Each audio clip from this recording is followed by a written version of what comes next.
Ready? Start it.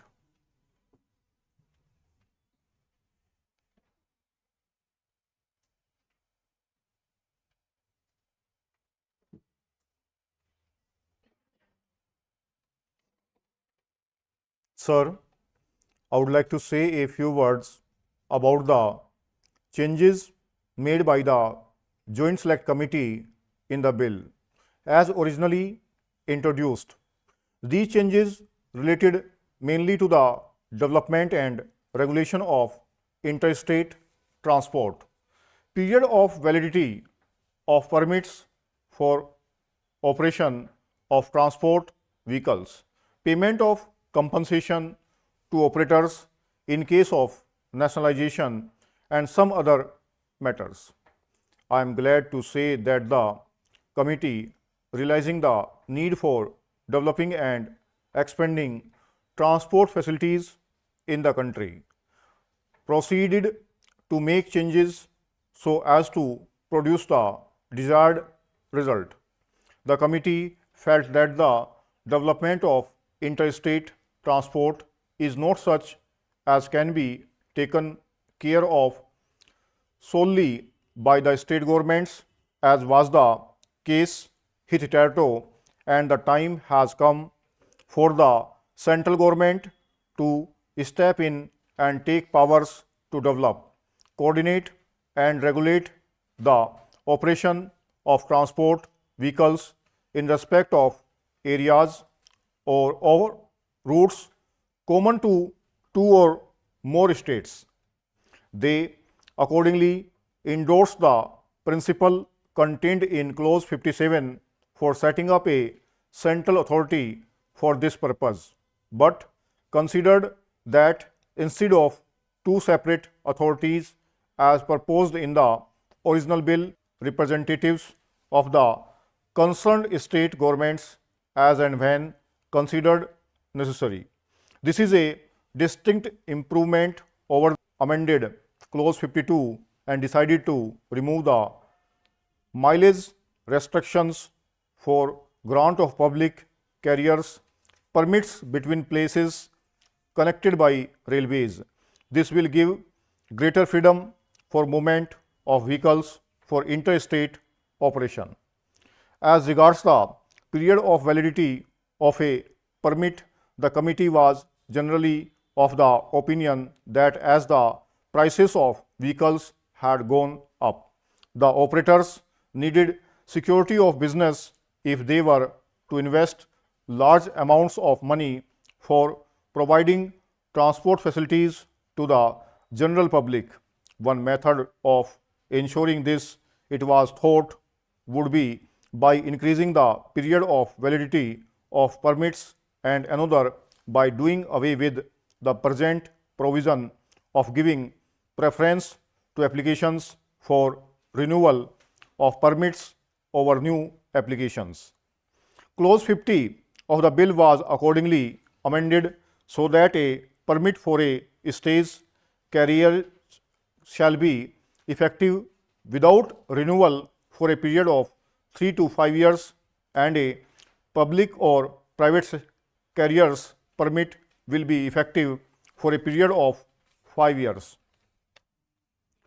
It was also decided to retain the original proviso in section 58 of the Motor Vehicles Act that other conditions being equal, an application for renewal shall be given preference over new applications for permits.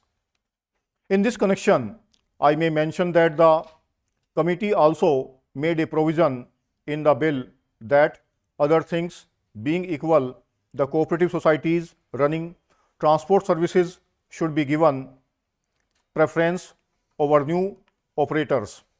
This preference for cooperative societies will to some extent help the policy of government to encourage the formation of viable units which it is considered can promote operational efficiency and better utilization of vehicles, leading to general economy.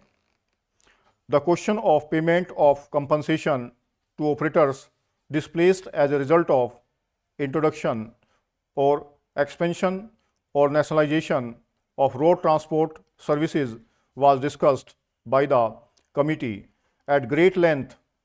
It was generally felt that the amount of compensation provided in the original bill was far from adequate.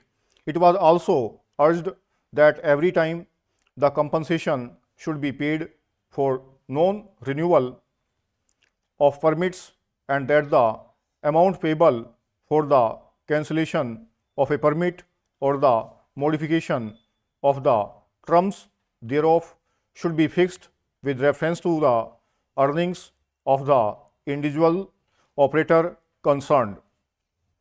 A view was also expressed that it should be obligatory on a state transport undertaking to acquire all the assets of a private operator in whose case permits were cancelled or the terms thereof were modified in implementation of an approved scheme for introduction or expansion of nationalized road transport services.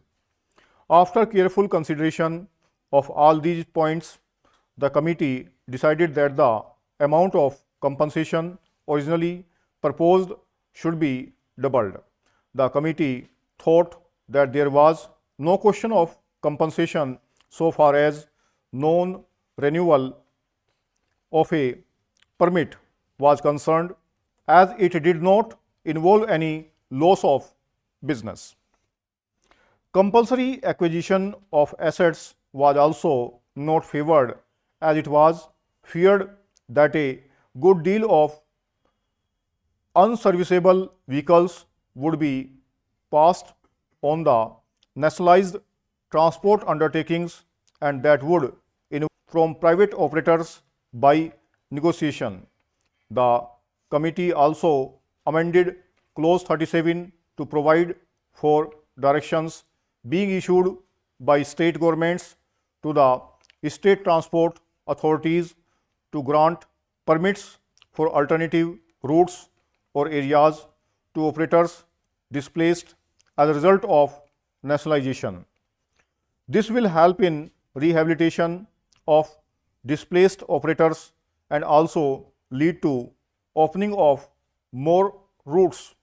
Provision has also been made that the private operators should form unions and ply their vehicles more efficiently.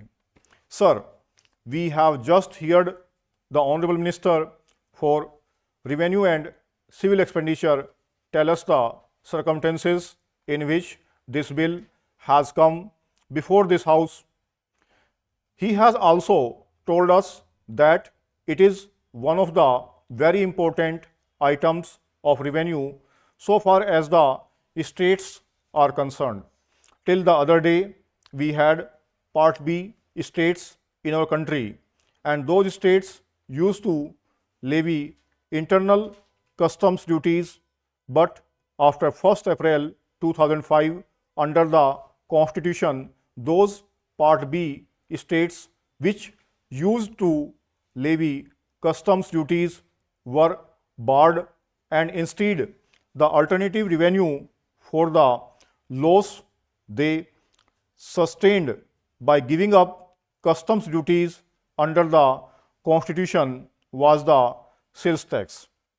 I can say from my personal experience that as far as Rajasthan was concerned, when we gave up the customs duties, we were very much afraid about ways and means of filling up the gap.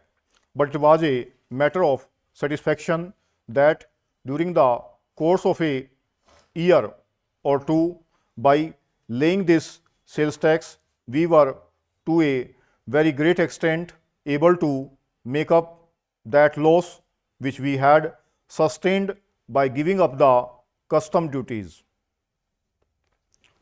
1040 के आसपास word है, less than 40 है थोड़े. 301 और 302, 301 302 से बोला गया है. और 100 की स्पीड है इसकी।